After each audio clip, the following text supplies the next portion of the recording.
Welcome to Living Purposely on Purpose, the podcast where faith meets clarity and purpose comes alive. I'm your host, Coach Lynn, and every week we dive into powerful conversations with purpose-driven voices who are talking and walking boldly in their calling. Whether you're in a season of discovery, transition, or breakthrough, you're in the right place. Let's journey together to uncover the purpose God has placed within you on purpose and for a purpose. Let's get into it. Listen, today's guest is Dani Rosenblad James, a writing coach with a powerful passion for helping people to unlock their voice and share their story with the world. With a unique approach that blends storytelling with mindset transformation, Dani believes that everyone's story matters and that sharing it can be a path of healing, clarity, and purpose. Whether she's coaching writers, navigating faith and family, or working out her own calling, Dani brings wisdom, warmth, and spiritual depth to everything that she does. Let's welcome Dani to the platform. Hi, Dani. Thank you so much for joining us today. Welcome to the platform. How are you? Good. How are you doing? I'm doing well. So why don't we get into it? I know when we first initially talked, you spoke to me about, and we're just going to jump right in because you have such an impactful story that I want to make sure that we have time to get through a lot of it. You told me about a pileup, a car accident that happened. Can you walk the audience through how that was, what occurred, and what that led to happening to you? Yeah, of course. So I was on my way to Northern California, and I was in Wyoming at the time, and the roads were really bad. I had no idea that they wouldn't close off the roads when they became so bad.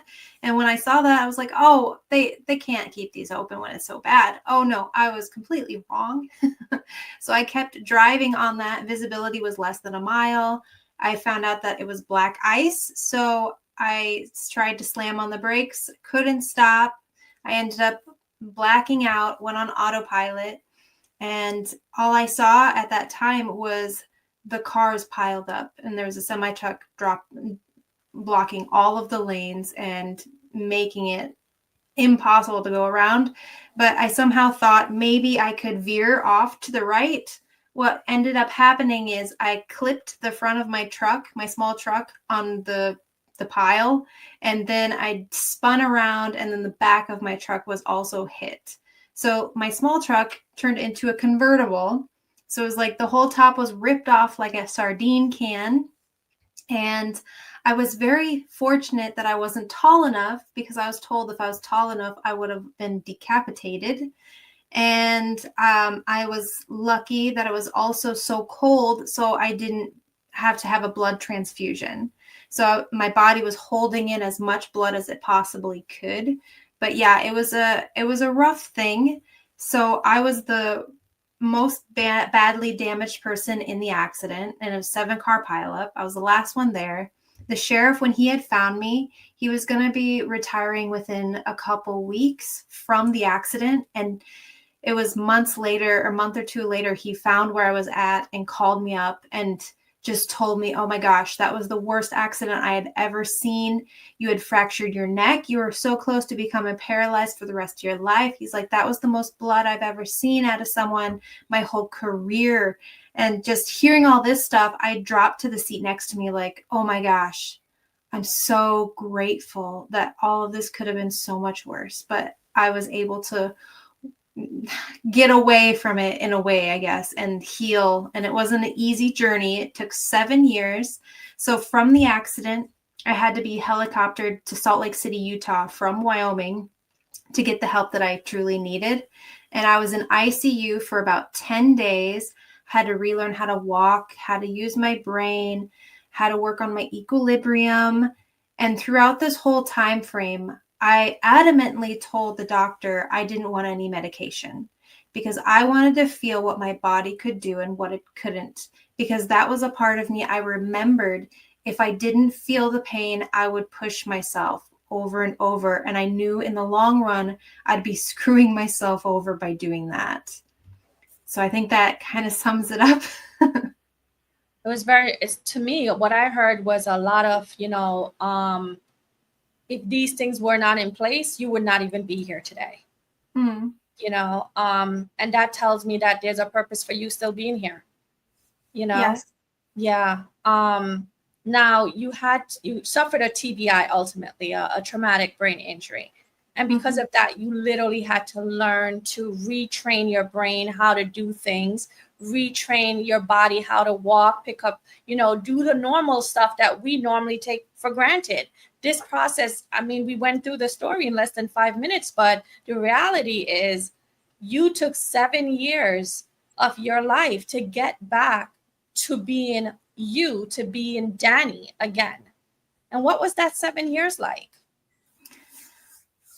So I would definitely say I'm not the Dani I was in the past. That is for sure. Because when something breaks, we all have to realize that we can't put the pieces back together whole again. And that's okay.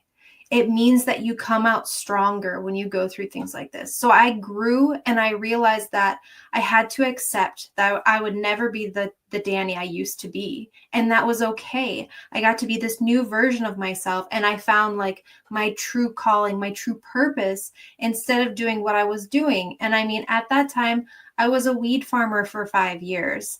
And I liked what I did because I liked being around the nature and being away from the reception, away from internet, all of those things.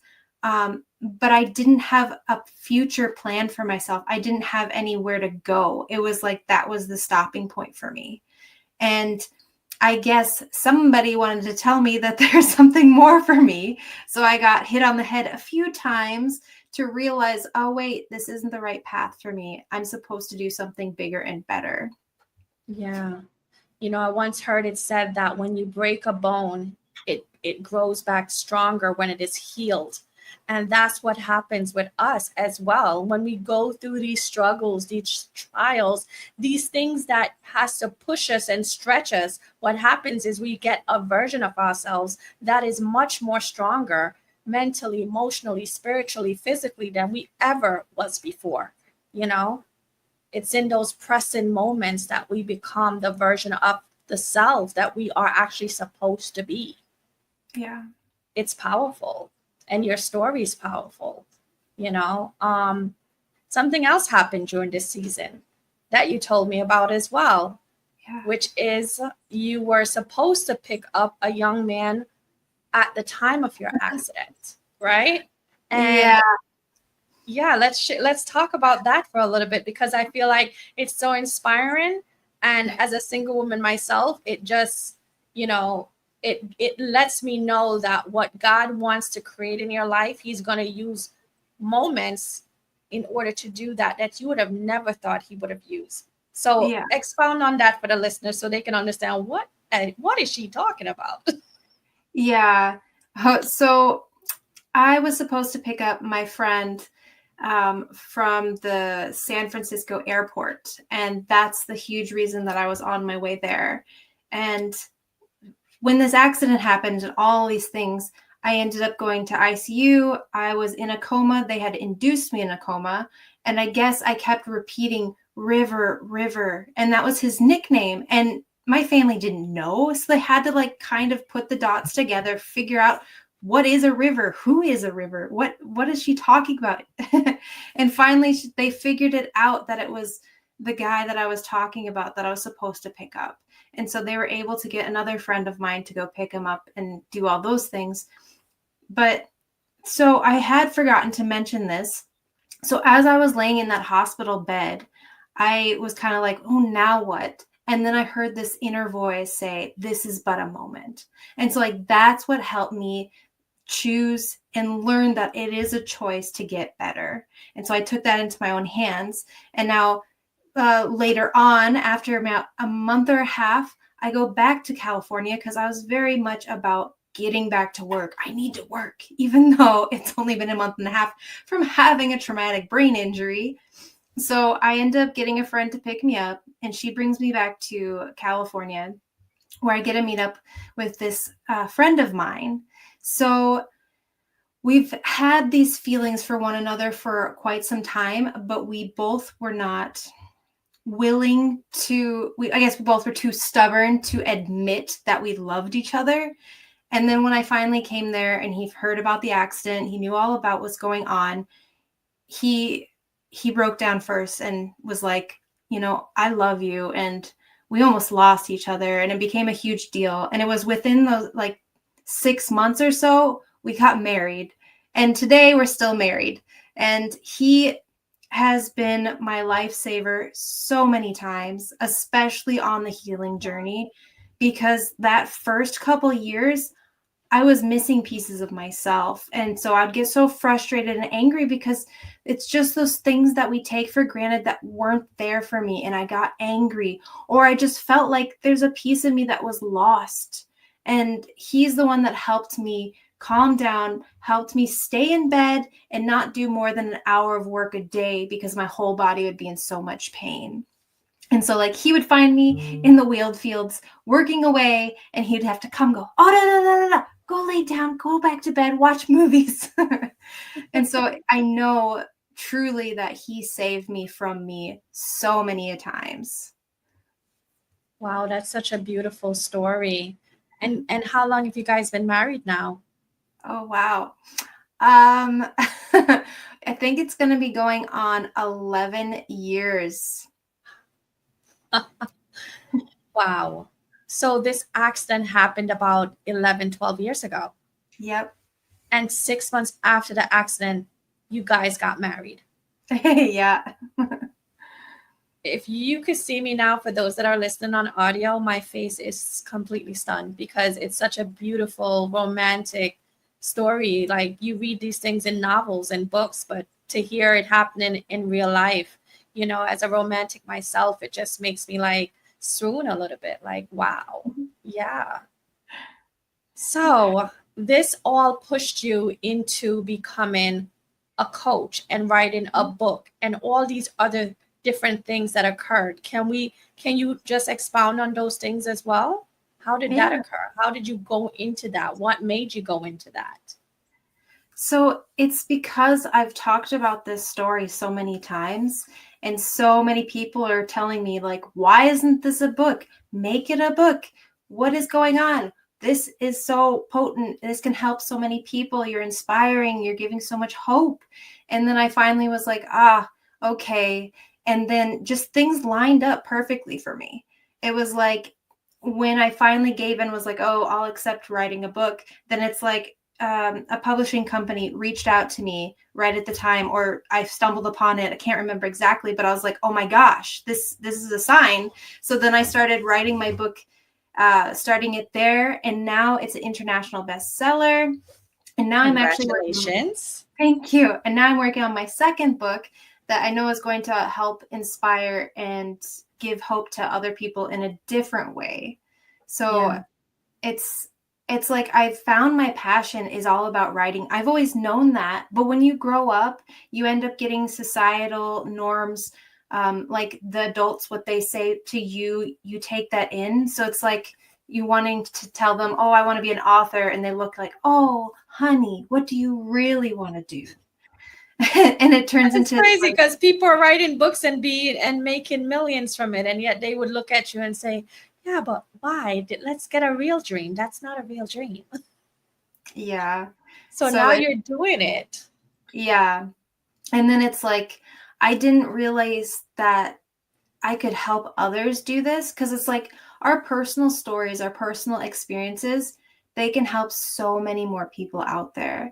And we are the ones that get in our own way, thinking, oh, it doesn't matter. Nobody cares what I have to say. But that's so untrue. Absolutely. And like, and that's what like called me to wanting to become a writing coach. So it's like the first writing coach call that I had, with my first one-on-one call, I was like, oh my gosh, I'm doing what I'm meant to do. It's like I saw their eyes light up when I told them like their story truly does matter, and gave them like, there's 8 billion people in the world. You can't tell me not one person cares what you have to say. And just like these things. And we just take it for granted, or we just don't understand that, some people out there could have such similar experiences in their life that when you say it, you can be that voice that they couldn't be. You can be that courage that they couldn't do. So it Absolutely. truly means a lot. Absolutely. When I wrote my first book right here, the Pieces of Me, I didn't even think about like the 8 billion people that's in the world. I literally just thought about that one girl that needed to hear my story, that I was going to be able to help by sharing what I had gone through. I thought about what if I could get her to read what I went through early enough to help her to not have to go through what I went through. And that pushed me to finish the book. And I think our stories do matter, because what I learned on the journey of living in purpose is that it's not just for me alone. Not everything that I go through is not just for me. It's how God can use what I went through to assist, to help, encourage, uplift, educate someone else so that they don't have to fall in those pitfalls. They can, you know, learn. Like I tell my son all the time, you don't have to go through what everyone else go through. You can look at what someone else go through and recognize, hey, that stove is hot. I don't need to touch it. You know what I'm saying? You can learn that, and that's enough. You don't have to experience everything. There's so many experiences out there. Learn from what others have experienced, and then take what you need to take from all of those experiences to apply to your own life so that you can grow and become even better. Like I want him to be a better version of everything that I've gone through, and that's what we do as moms, as parents. So I agree, being a coach and you sharing that with your writers, that knowledge to empower them, that's beautiful. So how long have you been doing the coaching? I know you wrote, when did you write your book, first of all? When was that? So I wrote my book in October. And so it's still pretty new. And the same with the writing community that I've created. Like that is, I think I did it in January. Wow. And so like it's still brand new, but it's already gotten so much attention. So it's like, Yeah. From my writing community, I have like over 230 or some members in like the free community. And then the paid community, I have like 12 paying members. And I've already made so many great connections with people that are going to help me expand it even more and help me learn more on the whole writing aspect of that whole writing world. Because I mean, I know I'm still new at it, but these people see how much I'm giving to the people, and they're willing to be there and help and support me and help me grow as well. So it's like, it's such a win-win. Oh, absolutely. I really believe that we grow to another level in community. And God desires us to be a part of community, actually, because it's in community. The Father, the Son, and the Holy Spirit, they created, right? So everything happens in community. That's a part of what God wants for us, to have those connections, to have those spaces where we can grow and build and develop all the gifts that he has already implanted in us, right? You need to send me the link to your community. Child, I wrote one. Like, I need to be in your community. Yeah, definitely. Absolutely. So, tell us what do you have kids? I wasn't sure. Yes, You do. I have a 3-year-old, a little rambunctious boy. Oh, that's such a blessing. 3 years old. Oh, remember when my son was 3? He's 22 now, so it's been a long time. So all I would say is cherish every single moment, because they grow up so fast, so fast. Yeah. Yeah, I've definitely been noticing that because he's going to be 4 next month. And I'm like, what? And it's crazy to me because he's already been to what, 6 or 7 countries. Wow. And you're not in California anymore, right? Where are you now? So I live in Sweden. So that boy that I told you about that I married, he's a Swede. So he whisked me away and brought me to Sweden. So you guys have been married 11 years. And how long have you been in Sweden? We've been here for about 7 years, and I love it because our backyard is a forest, and it's pretty common for us to see moose, fox, deer galore. Yeah, I love that. That's a beautiful thing about me doing this podcast. I get to meet so many amazing people all over the world, including you. And now I know if I go, not if, when I go to Sweden, because I've always wanted to go, I will be reaching out to you because I need to know where to go. Where's the spots? What do I need to do while I'm there? Yeah, definitely. So I know you're a writing coach who focuses on mindset, right? Mhm. Right. So why do you believe mindset is so crucial in helping someone to get their story out there? So, when somebody wants to write a book, I think they don't realize that there's a lot of inner blocks, inner struggles that come with that. So it's like you might start feeling like, oh, I'm not good enough. My story doesn't matter. Oh, I'll just find all of these reasons not to. You start procrastinating, filling with self-doubt, putting it lower on your priority list, like, oh, I'll do it sometime. And then years passed over years. So like, the mindset is so important because you need to have this specific frame of mind in order to believe in yourself, because you have to be your best cheerleader in order to make this happen. And it's like, I learned how important the mindset is for my whole healing journey. Like, I learned that the mind needed to be connected with the body, and you needed to give yourself grace on those days that you had to rest. And this goes in the same for writing a book.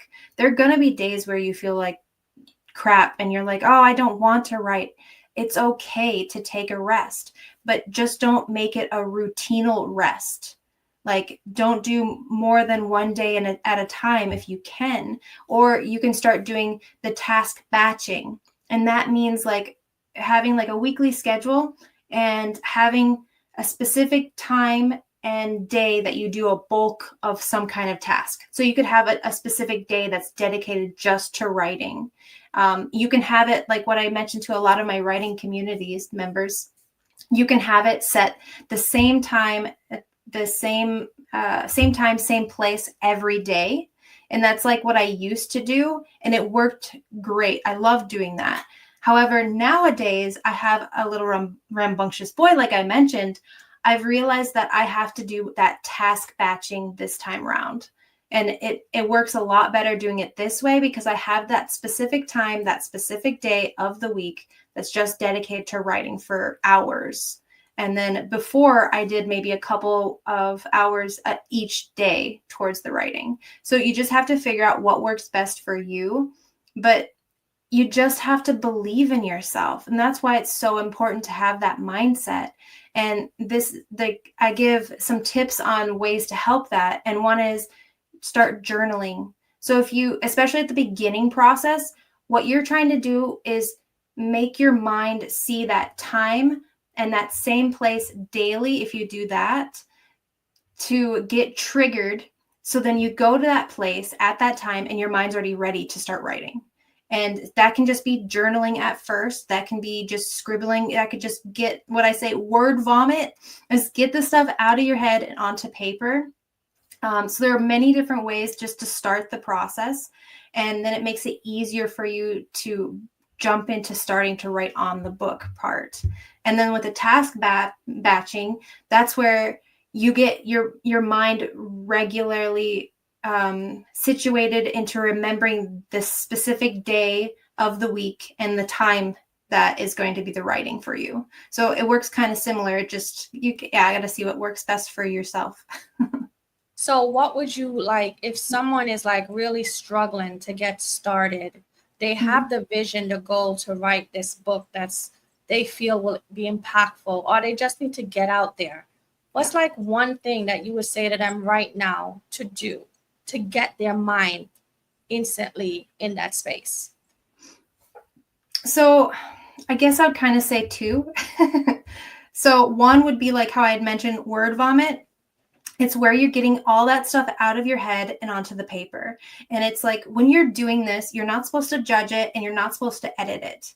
Like it can be a bunch of nonsense on the paper, but the more you do it, the more you feel like your mind becomes clearer. Like you can figure out more of actually what you want to have inside of your story by doing this.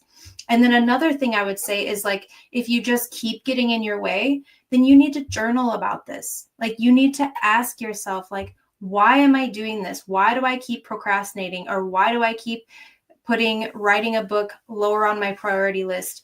And at first it will seem maybe silly, but just keep at it and just keep letting it flow out of you. Don't judge it or don't edit what you're writing. And then you'll find out what's happening with you. So like, for instance, when I was writing my book, I found out that I was getting in my own way for 2 months because I was so close to getting it published. And I kept finding things that needed to be edited, needed to be fixed here and there. And I finally sat down and started journaling about it. I was like, why am I procrastinating? And of course, I was angry at myself. And I was like, I don't know, I just am. And just, it was like a little angry rant to myself for a while. And then I finally figured out that I was scared. I was so scared to get such a personal story out there to the public that I was stopping myself, finding reasons why not to get it out there. And so like, that's another reason why I believe that it's so important for us to work on our mindset when it comes to writing. Yeah. You know, just as you said that, I remember that that's one of the reasons that I stopped writing. Because initially, when I started this book, it was in 2022. And I was right before I started open up my coaching business. I opened up my coaching business January of 2023. And I started this book the beginning or the mid 2022. I'm going to say around June, July 2022. And I put it down. I'd written 3 chapters, but I started to like make up all these other things why I couldn't finish. Oh, you need to finish up your coaching certification. Oh, you need to look into how to start the business, or how you're going to get clients, and how are you going to go on social media. I had all of these other things, but this was waiting for me, and I was just putting it down.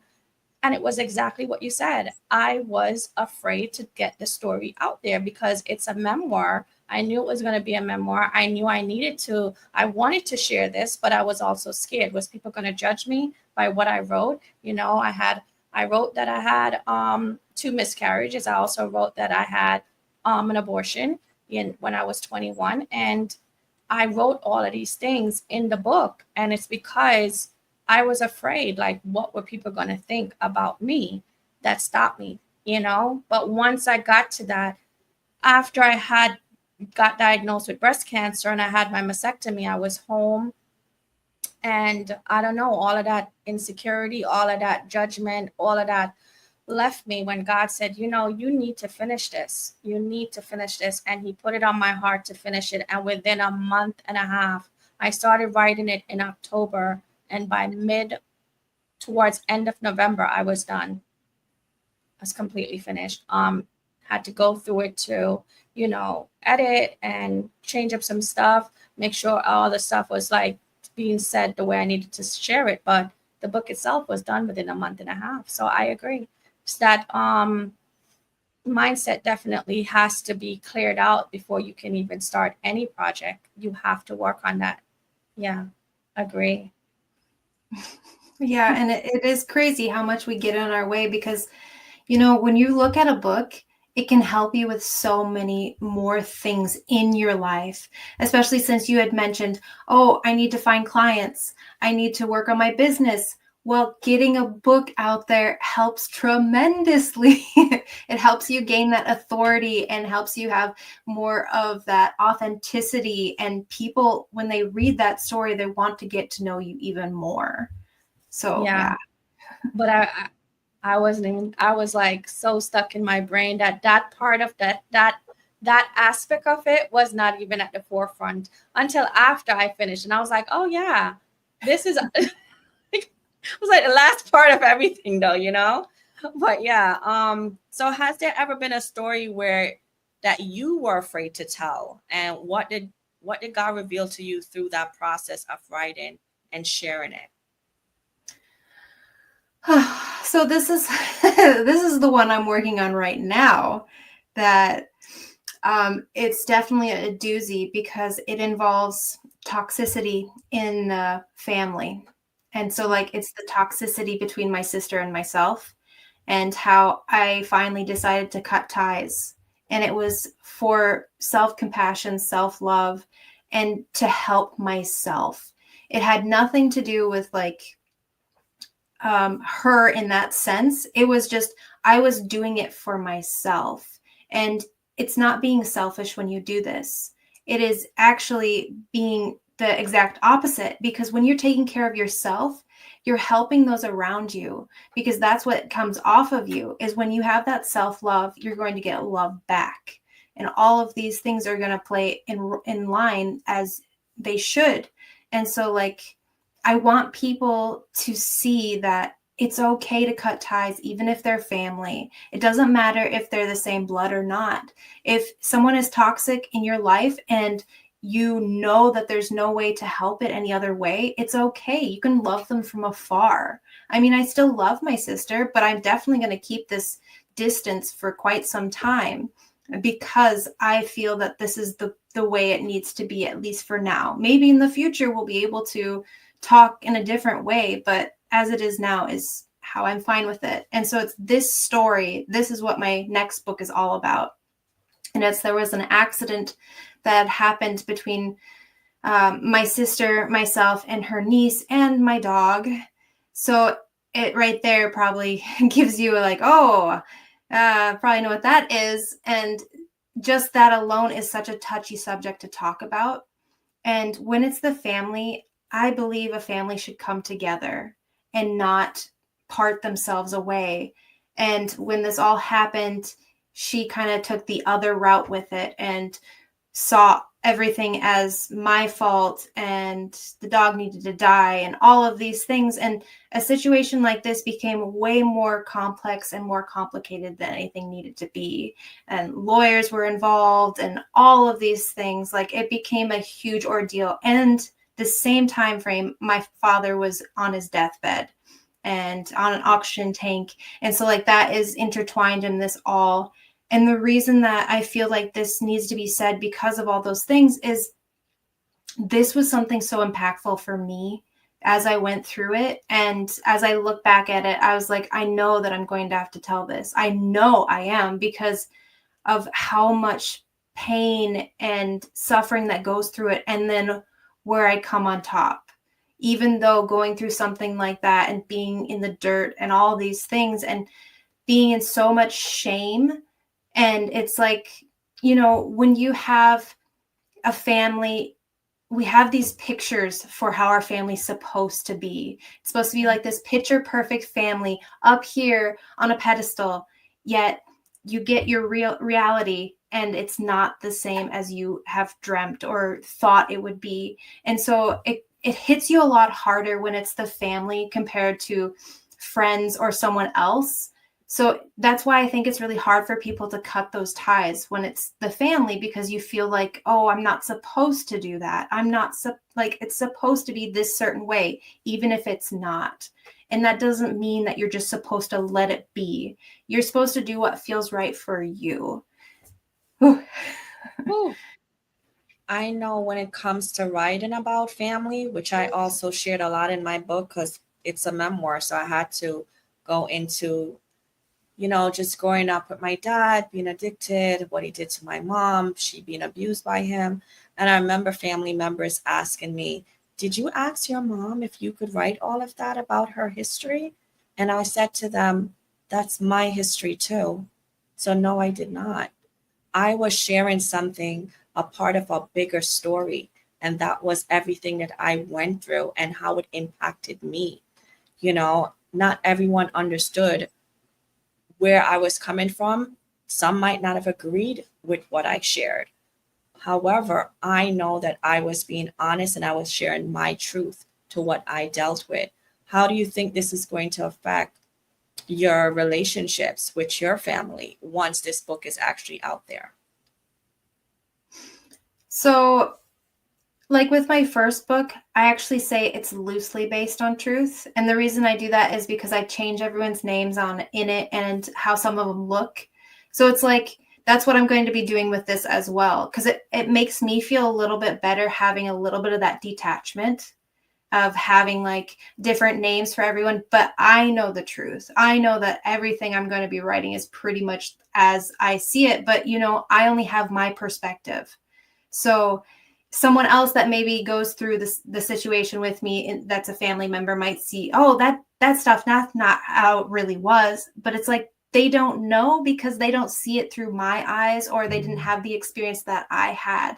And so like that's why it's kind of hard when we write our own truths, because people, they don't see it as we did. So they don't see the truth that we saw or went through. And I know that's, I think, also why I've been really hesitant on writing this book. And it's been a little harder for me to keep adamant on writing it, because I think, oh, my family's going to see this. Oh, they're going to learn more about actually the stuff that actually happened that they maybe didn't know. Because it's like, as all these things were happening, I had one of my aunts come to me and she's like, oh, why don't you just forgive her, when she was talking about my sister. And then I was like, oh, this actually happened. And I went on all these things and she's like, I didn't know that. And she got angry. And I'm like, you're only hearing the one side of the story. You're hearing one perspective of this whole thing. And so like, I hope that I'm able to tell this story in a way that they realize that it's from my eyes and not someone else's. So it's like, I'm not saying that I'm right. I'm just saying this is what I saw. This is my experience. This is what I went through. And it's not like this is the only way. No, this is just what I saw, my truth. Yeah. Yeah, I get that. Family dynamics is not always easy, but you bring up a really needed point that people need to understand, is that yes, you might come from the same family. Yes, you might be, whether it's siblings or parents, whatever that case may be, an aunt or uncle, you have your relationships with them. And if that relationship is causing you now to have, trauma being developed or issues within yourself, that they're like pushing against your truth, your narrative, and making you feel a little bit like you're in the wrong or judging you or things like that. Sometimes you have to separate yourself for your own mindset, for your own emotional well-being. And that's okay. It doesn't mean that you hate the person. It doesn't mean that you wish the person any harm. It just means that sometimes I need to separate myself so that I can be able to function properly, because you're affecting me now. You're affecting how I move in the world and how I perform. And that's a problem. That's a problem. So it needs to be said, because sometimes people say, oh, but that's your dad, or that's your mom, like, or that's your sister. You need to forgive them and move on. Sometimes it's not that easy. Sometimes things need to be changed in order for those things to happen. You can't just flip a switch and act like things didn't occur so that things can run smoothly. That's not authentic. It's not real. And it doesn't validate what you've gone through. So I agree. It needs to be Yeah. said. Yeah, 100%. And this is something that a few people have said to me too, is like, oh, but it's your sister, just forgive her. And there's one moment that sticks out in my head so much, is my father had passed away. So I went back to the US to be there for his funeral. And my sister put her hand on my knee. And at that moment, I was like, take your hand off of me, please. And she just was so upset and appalled that I told her that. I'm like, this is not the place. I don't want you to touch me, please. Because she just, in her mind, thought that everything was forgiven, all was okay. And I put my walls up, my boundaries, and I was like, no, I'm standing my ground with this. And yeah, I can look like a bad guy for doing this, but I know that this is what I need. And I'm not going to pretend all of that stuff you had done was okay. So Has I she left. ever apologized? Has she ever come to you and that's a She's one of those people that she never says sorry, and she never sees herself as being in the wrong. She expects people to come to her for all the other things, and yeah, and I was not going to do it. I mean, I haven't talked to her since then, and so it's been 4 years or so, and I'm okay with that. I mean, I'm sad because of my little niece. I don't ever get to see her or talk to her or anything, but I look at the pros and the cons in the situation, and it's like, if I go out of my way to touch base with her or talk to her or anything, what will come from it? Like, yes, I will get, but then my sister's right there, probably whispering in her ear bad things about me or whatever it may be. And I can already feel the toxicity of just trying to be an aunt to my niece that I haven't gotten to have a chance to be around so much. Here's the good news. I feel like we had the same sister. I Oh, mean, that's I love nice. my sister. I love my sister, but she has those moments where she will behave or do something and say something disrespectful, hurtful, whatever the case may be. And she'll come around and act like all is well. She doesn't need to say anything about it. She doesn't need to apologize. She doesn't need to address it. And everything is fine now because she's now moved on, so it's okay. And that's such a wrong position to take when you have when you're dealing with individuals and relationships, because people need to be able to be heard, and you're stopping them from that particular position to be heard. You're literally telling them your voice doesn't matter and what you have to say doesn't count. And that's wrong, and it needs to be said. You know, I've shared that with my sister a few times. Right over her head.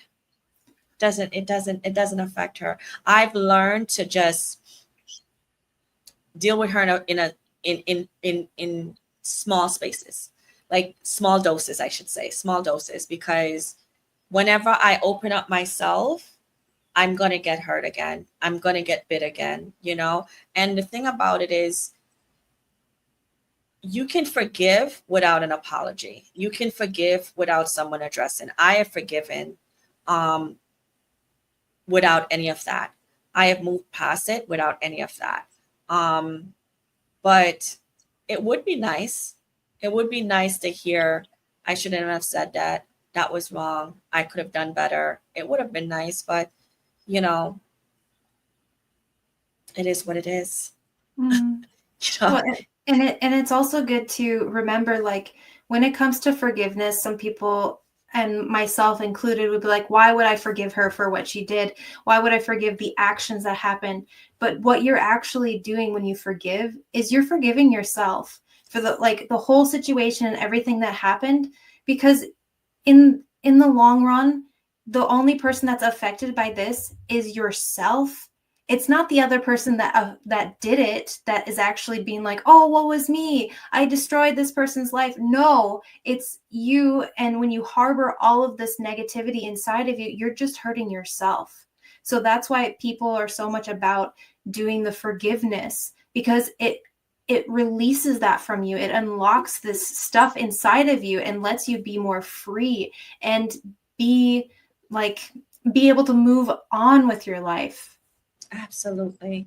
There's no way I could continue to do everything that I do if I was carrying the weight of unforgiveness on me. You forgive not only for the person, but you forgive, like you said, for yourself. It frees you. It's like you're shackling yourself in a prison when you continue to hold on to that malice, that pain, that indignation, that arrogance, whatever it is that keeps you bound to unforgiveness. You hold on to it, and it's a weight that you carry around. So I agree, we must forgive not only for the person, they might never understand your perspective, and that's okay.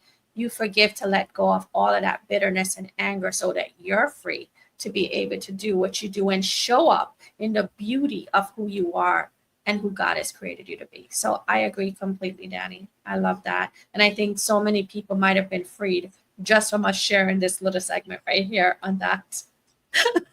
Because we're all dealing with it. Everyone has a family member that they are dealing with in reference to this. Every one of us, and I believe they're put there to grow us on some certain level, so what has been the biggest mindset shift when it comes to business for you? Mindset shift when it comes to business. I guess the biggest one would have to be realizing that I am good enough and I don't need external validation to prove my worth. So that's a pretty huge one. And there are still some times when I still am dealing with it, but now I'm more aware of it. And I understand that I have this as something that needs to be worked on a little bit more. But it's like when it comes to, especially when you're a personal brand, like I am the face, I'm the everything for my business. So it's like if someone says something about it, I take it personal. But you shouldn't do that because it's just like if they don't join my paid community, it's nothing personal. It's just like they're not ready for it, and it's okay. And like having that external validation, it's not needed because you are you, and your truth will help you get to where you need to be, and all of these things. That is so true. Your worth is never tied to anyone else outside of you. If I'm on a coaching call with someone, like a clarity session, a clarity call that I offer to many of individuals on social media, and I see that they need this service that I'm going to offer them, and they say, whatever the case may be, maybe they can't pay for it or whatever it is, or they feel like they don't need it right now, or they think they have time. I never look at that as they said no because of me.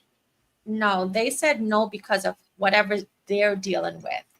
It's never about me, because I know the value that I bring. I know what I offer is solid. What they're going to gain is productive and is going to change them. They're going to have transformation. But if they don't recognize that, that is not about me, because I always show up with my fullness of what I'm going to give, whether it's on social or whatever. So if someone doesn't join your writing community, your paid one, they're missing out, because you've done it. You've written the book. You're a top seller. You're number one bestseller. You've achieved where they're trying to go. So if they don't see that value, it's not about Dani. They just don't see the value. Yeah, I totally agree with that.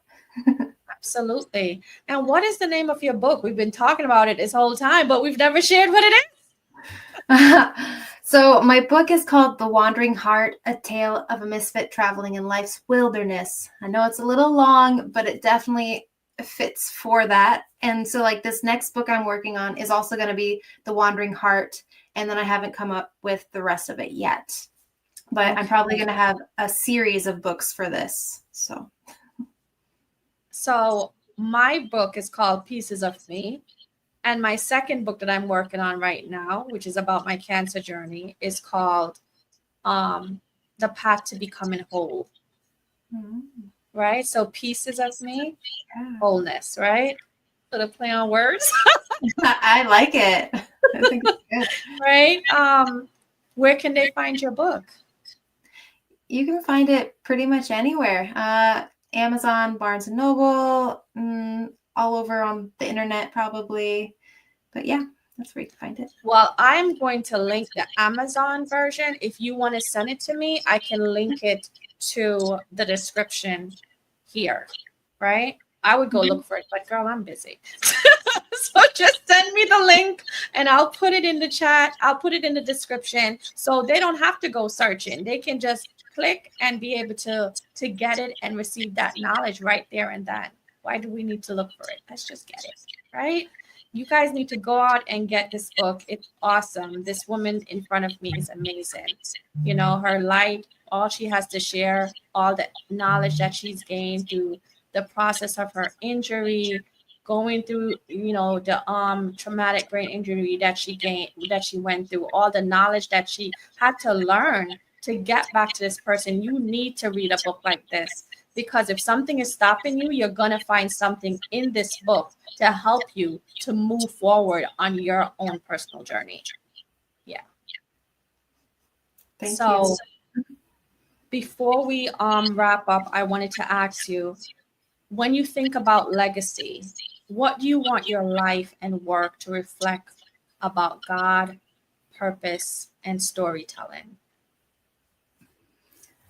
What about legacy? I think I want to help people realize that the world's a lot bigger than we believe. There's a lot more in it, and it's good for us to keep our minds open. And, you know, when things come to us, it's whatever it is, the good, the bad, there's a reason behind it. So there's lessons to be learned from everything, good and bad. And I know that's hard for many people to take because there's some really bad stuff going on in the world. I know I've been through a lot, but I'm thankful that I went through these because I am who I am because of those. I've grown so much. And so like, this is something that I have mentioned several times is when we become broken, we're in thousands, millions of pieces. You can't put us back together, and that's okay. But we come back even stronger from that. And it's from being broken that we've actually become worth way more. So that's like the same with coaches. You want to have a coach that has the experience to back up what they're teaching because you know they have done it. What they're teaching you, it works. And so like, that's somebody that was broken and then they became stronger from it. So like, I guess my legacy, I want it to be that people see, as I had mentioned, that I'm not just this broken thing or wasn't just this broken thing. I actually was like a phoenix or something you could say. So I came from the ashes and started all having a rebirth, all this new. And so like the purpose from all of that is letting my voice get out there and shine and bring out my stories out there and being authentic.